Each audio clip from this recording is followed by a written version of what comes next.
but it was bigger than that. And they'd eat that damn stuff, walking up and down the street, you know, wherever they were going. But they would eat that damn Argo cornstarch. Yeah, I watched one show, the lady used to like to eat chalk. Yeah, and another one, she likes to suck on PP diapers. Yeah, and then there was another one that liked to go in the backyard and eat topsoil. Yeah. Well, they had that one guy, you know, in the fair and the circus, he'd eat glass. He'd eat damn light bulbs and every damn thing. I don't know how the hell he did that, man. Shit. I can't even eat hot peppers without them coming out again. I can imagine he didn't have any trouble going to the bathroom with all that glass up in there.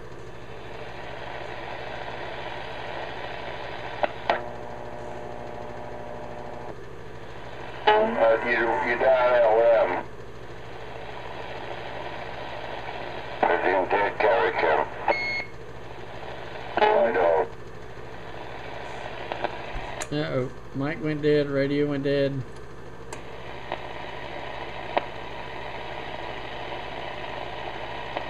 My big junior power cord. Look at that lead in it. Yeah. Oh no, he'll be in here going, oh no, my RCA co-pilot went dead. You guys can't hear me? I can hear you now. Now. Hey, boy, I wonder what, maybe it's just, maybe it's the mic. I didn't key it up hard enough. Well, that's all it was. Well, you want to talk to that tooth, you go. What time you got now, white dog? Yeah, 5-2. Okay. How about that big Ben? You out there? Okay. Hell, you know. I already got my gate going. Okay. Well, Night Ranger's got his video gate on the old Radio Night Ranger. I mean, old Radio Night. And so I'll tell you what I got. I'm on this DAC 9. And I'm running, well, I'm not running one either. Let me get mine going. Damn it. I didn't say dang it. I'm sorry. That does. It sounds like somebody plucking a bowstring on a violin or a cello or a frog out in the pond.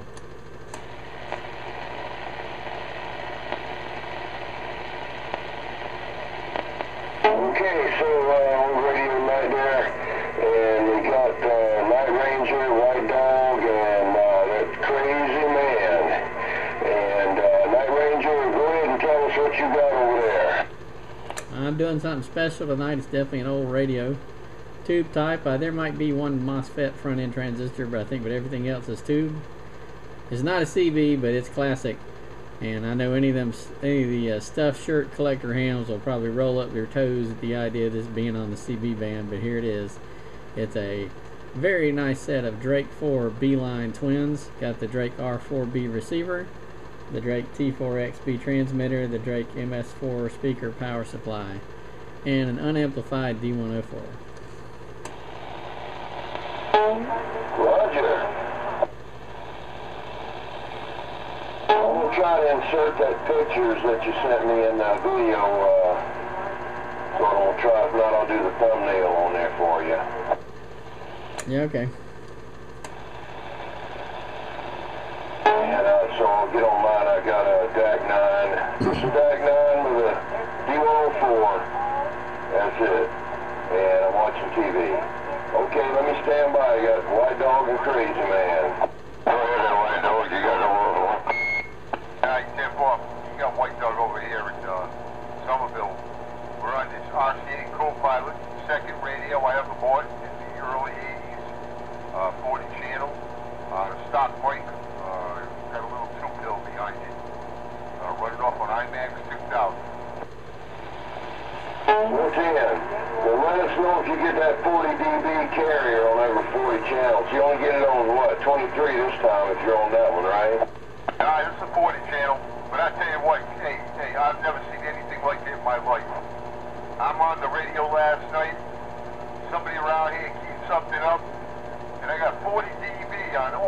40 channels. Dang. Like I said, somebody put 40 walkie-talkies in the bushes outside your yard.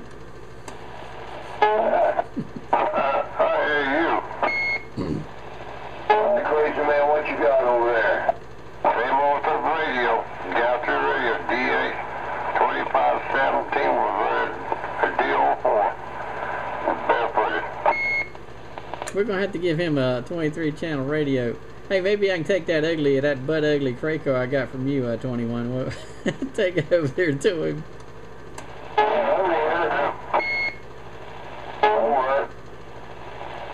I'm going to hook that up one night. That thing, I did hook it up. It does work.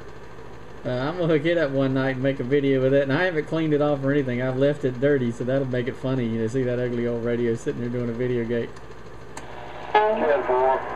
That radio came from a guy that had it in a Shriner Hillbilly Model A or whatever it was that they use in a parade. That was the official CB radio for that Hillbilly Shriner parade car. Yeah, well, as you know, it's filthy on the outside, but now the inside's nice and clean. This is probably why it still works. Yeah, I never hooked it up. I didn't even know the thing worked at all. I never did. Never did even try it. I don't know why. I just didn't. Probably because it's so ugly. Maybe so. I'm a boy. Yeah, Kraco Super Deluxe. Yep. That's about the only, I think that's the only radio I've ever seen that has the 4-pin mic plug on the bottom of the radio. Not on the face, not on the left or the right side, on the bottom. Well, you know, a lot of truckers like them because they were overhead and that hung straight down, you know. Yeah, well, for them that worked perfect, but still it was kind of unique. That's the only radio I've seen that did that. Right.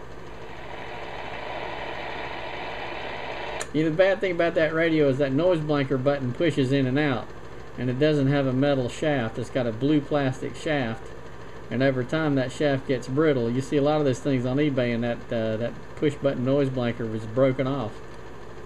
Oh. It's kind of like the Midland 13830 and the Midland 77830, and there's a 761 or something like that. There's another version. That's the one that's got the meter that's on the top of the radio that faces up. I know you've seen it. And the channel selector display faces up. It's on the top of the radio. That little faceplate on those radios is bad about coming unglued. Right. I have a 77830 and mine came unglued too. And man, I had to go through all kind of different glues before I finally found one that would stick to it. I think Elmer's Glue All finally worked. Permabond didn't work. Gorilla Glue wouldn't hold to it, and I tried some other stuff, but I think that Elmer's Glue All finally did the trick. Okay.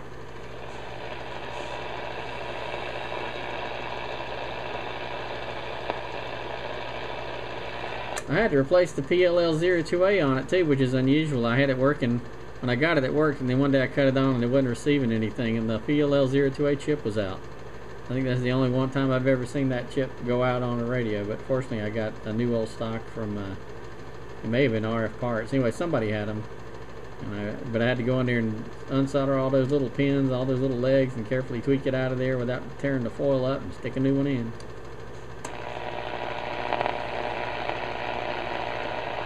Well, I ordered a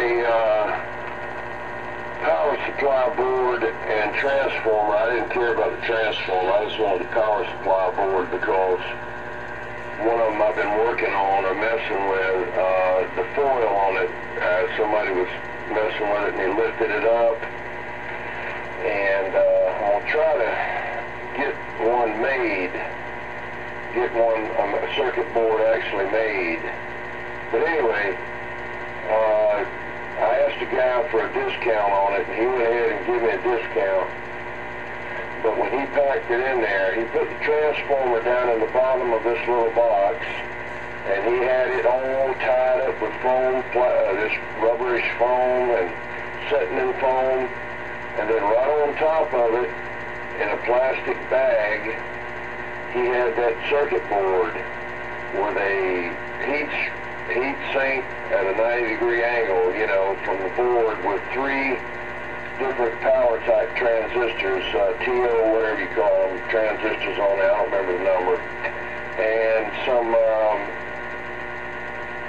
radial capacitors.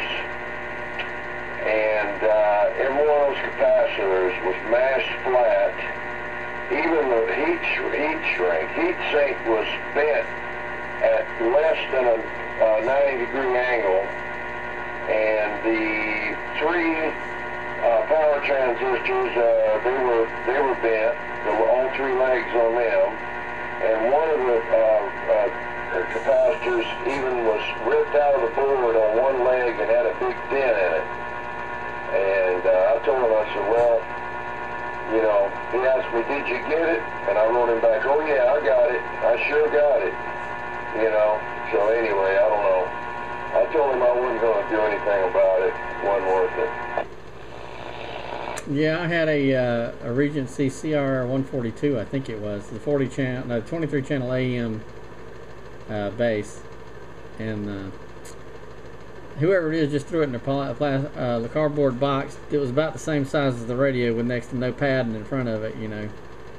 And the UPS gorilla got a hold to it. Man, when that came in thing, the plastic channel selector was broken in half, and all the volume squelch, all the knobs across the front of the radio were like bent over at an angle.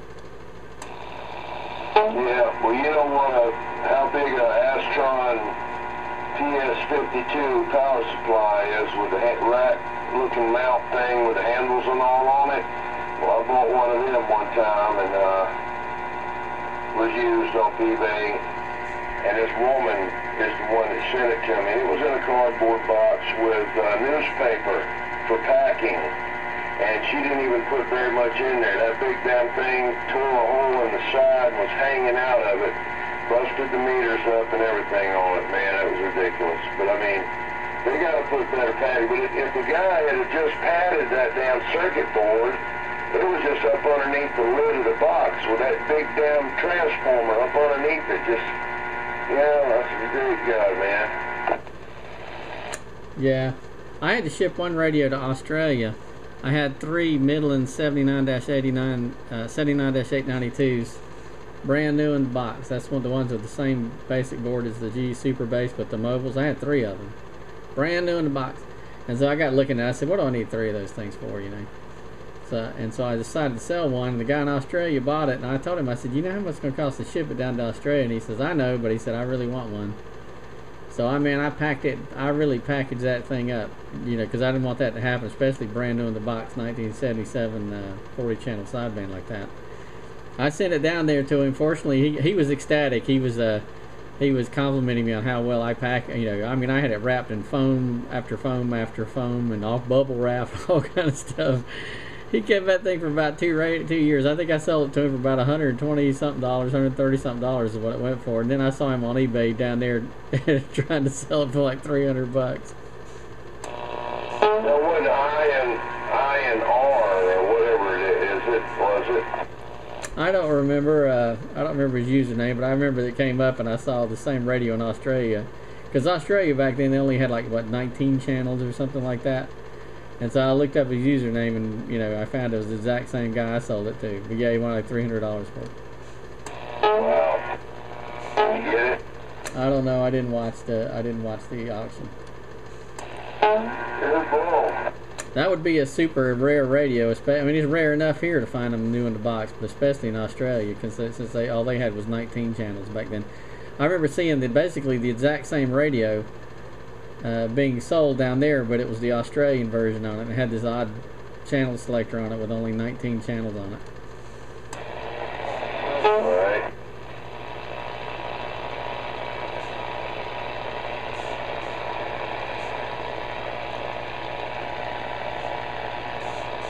White Dog, come in here and talk a little bit. Yeah, I'm sitting right here watching TV. I'm here. Okay, you done changed radios on us. Yeah, I'm on 2547. 4. Gotta go get one of those tube radios out. 2517. First man. Said the same thing he's got. I thought he was, but he's not. He used to have one.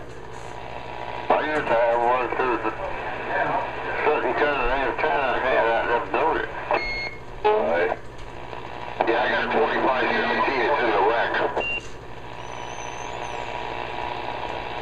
Alright. But this is 2547, this is the one I run every night. Alright. It's got a channel, extra channel selector on the back. Yeah, I actually had it converted. I got one toggle switch in the back that I get extra channels. I got another switch that's for 10K. Okay. Can you really do that? What you do, go to Sears, get you a radio right there, neighbor. That's it, y'all. Did Hillbilly do it for you? No, Mossy Oak. Okay.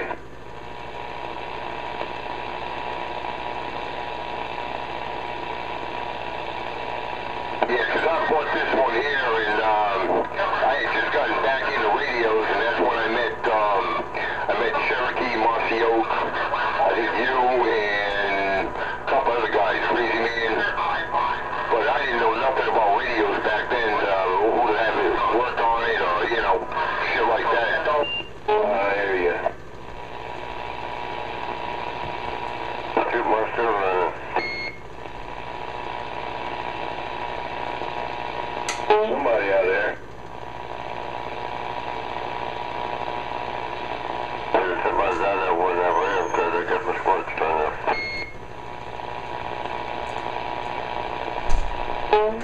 Big Ben, are you out there? Break. Alright, Julie ain't home, he going somewhere.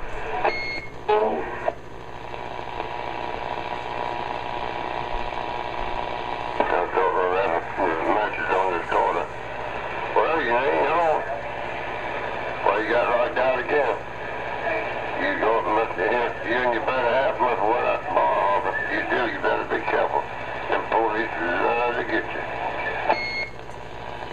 Well, 21's gonna show his video gate. We're gonna find out he's not really on a DAC. He's actually got like old Jew's harp or a rubber band that he keeps plucking right before he keys the mic. Yeah, that's what it is. Yeah, he's talking on a Kraco when he's got a rubber band across the front of the microphone. He just plucks it and keys it up, tells everybody he's on the DAC. Boing. You know, I thought I had that when I was a kid.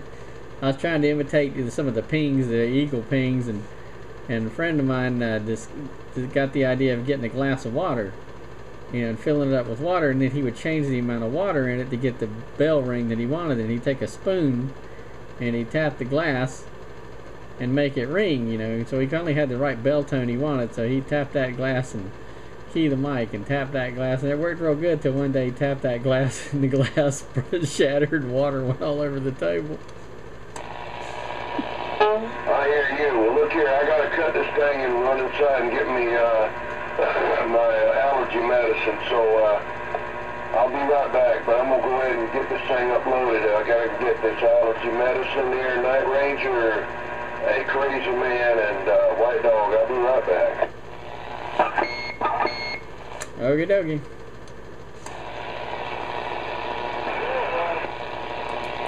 Where's that at? As soon as he came out ugly enough, he could be taped.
get that 987 whatnot in there, but you must got too many Budweiser in it.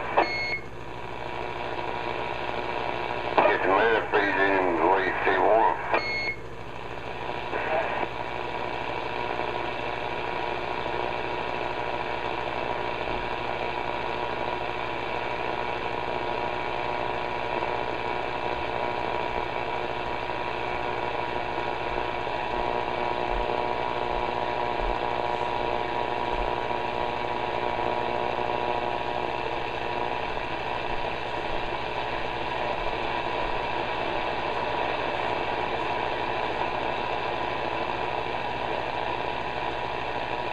Stay crazy. Yes, sir. I'll be right back, and we'll go in there and let that puppy out so can go pee-pee. What the hell? Go chase the tire. Demo!